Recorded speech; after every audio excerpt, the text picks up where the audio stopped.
Welcome back. સમાચારમાં આગળ વાત કરીએ તો ભગવાન રામની પ્રાણ પ્રતિષ્ઠાને લઈને જાણે સમગ્ર દેશ ભગવાન રામના રંગમાં રંગાયું છે. લોકો અવનવી રીતે ભગવાન રામ પ્રત્યેની પોતાની આસ્થા વ્યક્ત કરી રહ્યા છે. તેવામાં રાજકોટની એક ખાનગી શાળાએ એક અનોખો પ્રયોગ હાથ ધર્યો. ગુડ મોર્નિંગ, વેલકમ જેવા અંગ્રેજી ગ્રીટિંગ્સના શબ્દોના બદલે અહીં બાળકો અને શિક્ષકો જય શ્રી રામ કહી એકબીજાનું અભિવાદન કરે છે.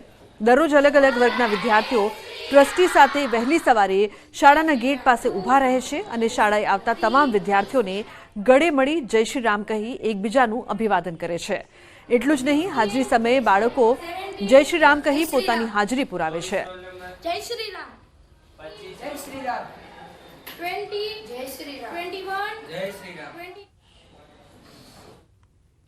હજી સુધી 500 વર્ષ પછી કે આ મોદીજી આપણું સપનું પૂરું કરે છે કે અયોધ્યા જેવું મંદિર બનાવ્યું છે, તે આપણા માટે ખૂબ ગૌરવની વાત છે. તેથી અમારી સ્કૂલમાં જ્યારે પણ પ્રેઝન્ટ પૂરાય કે આવકાર આપવામાં આવે છે તે જય શ્રી રામ બોલવામાં આવે છે. એકબીજાના અમે જય શ્રી રામ કહીને બોલીએ છીએ અને એ બોલવાથી અમારામાં એક અલગ જ જુસ્સો આવે છે. અને સાથે સાથે બેકગ્રાઉન્ડમાં અમારા ઉર્વેસર દ્વારા વિવિધ પ્રકારના રામ ભગવાનના ભક્તિભાવના ગીતો વાગે છે અને ભજનો વાગે છે કે જેના દ્વારા અમને ખૂબ જ મજા આવે છે. અને જ્યારે હાજરી પૂરવાવાળા મેડમ અટેન્ડન્સ લેવા આવે ત્યારે અમારી હાજરી પણ જય શ્રી રામ બોલીને જ બોલાય છે.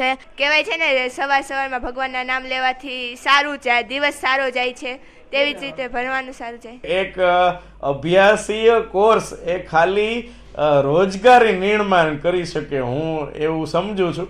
પણ જ્યારે ધર્મ સાથે જોડાય ત્યારે મૂલ્યલક્ષી શિક્ષણ બને છે. ત્યારે હું આપણા શ્રીમદ ભગવદ્ ગીતા અને મહાભારત જેવા ગ્રંથોને યાદ કરીશ કે આ બંનેને સાથે જોડીને જો દરેક સંસ્થા છે એ શિક્ષણ આપે અને એના વિચારોથી બાળકોને છે એ અભ્યાસ કરાવે તો આ બાળકો છે એ ભવિષ્યમાં ખૂબ સરસ આવકાર આપતા શીખે. પછી એનું ડિસિપ્લિન આવે છે, એનું માન સન્માન એને આપતા આવડે છે. આવા ઘણા બધા પરિવર્તનો છે એ 2 મહિનામાં મેં જોયા છે. આમ તો સામાન્ય રીતે જ્યારે વિદ્યાર્થીઓની હાજરી પૂરવામાં આવતી હોય છે ત્યારે જે છે વિદ્યાર્થીઓ યસ સર નો સર બોલતા હોય, પરંતુ સૌપ્રથમ વખત અહીંયા એવું જોવા મળી રહ્યું છે કે વિદ્યાર્થીઓ જે છે એ જય શ્રી રામ બોલી રહ્યા છે. ખાસ કરીને જે છે સૌપ્રથમ વખત હવે જે છે એ વિદ્યાર્થીઓમાં પણ ક્યાંક ને ક્યાંક એવો માહોલ જોવા મળી રહ્યો છે કે જે છે તેઓ ભગવાન શ્રી રામનું નામ લઈ અને પોતાની હાજરી પુરાવી રહ્યા છે. હાલ જે રીતના વાત કરવામાં આવે તો જે છે સમગ્ર દેશમાં ક્યાંક ને ક્યાંક ભગવાન શ્રી રામનો માહોલ જોવા મળી રહ્યો છે. ત્યારે રાજકોટની સ્કૂલોમાં પણ જે છે જય શ્રી રામનો નાદ જે છે એ સાંભળવામાં મળી રહ્યો છે. હાર્દિક જોશી, ન્યૂઝ 18 ગુજરાતી, રાજકોટ. તો ડાંગનું શબરીધામ બન્યું છે મિની અયોધ્યા. રામ શબરી મિલન દિવસની હર્ષોલ્લાસ સાથે ઉજવણી થઈ. ગામ આખું રામ ભક્તિમાં લીન થયું. ભગવાન રામ લક્ષ્મણ સીતાના શબરી સાથે મિલનના દિવસની ડાંગમાં ઉજવણી થઈ. ડાંગ જિલ્લાના ચમકડુંગરી પર મકર સંક્રાંતિએ માતા શબરી સાથે તેમનું મિલન થયું હતું, જેથી આજના દિવસે ડાંગના લોકો શબરી મિલન દિવસ તરીકે ઉજવણી કરે છે.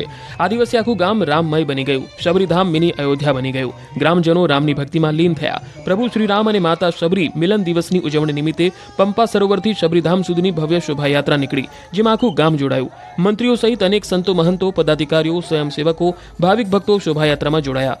પંપા સરોવર ખાતે ભજન કીર્તનની રમઝટ બોલી. શબરી સેવા સમિતિ દ્વારા ધર્મસભા યોજવામાં આવી હતી, જેમાં આજના સમયમાં હિન્દુ ધર્મ પર વિધર્મીઓનો દુષ્પ્રચાર અંગે ધર્મબંધુઓને જાગૃત રહેવા અનુરોધ કરાયો.